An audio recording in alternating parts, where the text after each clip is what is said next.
So the Federal Reserve, Jerome Powell, keeping hopes alive for an interest rate cut and tweaking QT a little bit in that direction. What was your big takeaway from the Fed? Did anything change for you, crucially?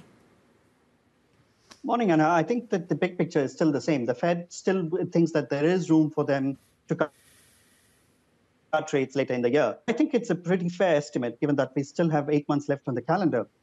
Powell remarked yesterday that there are broadly two parts to the Fed cutting rates. The first, obviously, being greater confidence that inflation is converging to target. And the second being weakness in the labor market. Well, they're not going to get the confidence on the inflation front anytime soon. So we need to see how the labor market fares in the months to come. What we have seen is that the jobs market has lost some momentum. There is no question about it.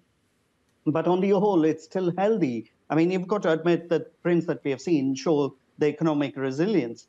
Historically, what has happened is that we don't typically go into a recession gradually, but rather abruptly. It all falls in one fell swoop.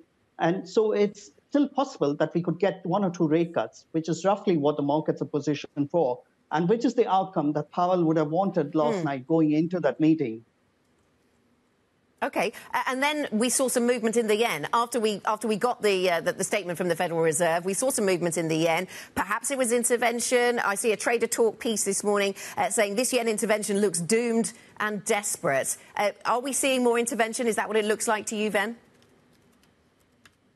Well, I mean, yesterday's moves, in fair context, I mean, the Treasury yield swung a lot. I mean, like 11 basis points on the day. Given those kind of moves, it's not hard to see the yen moving as much as it did.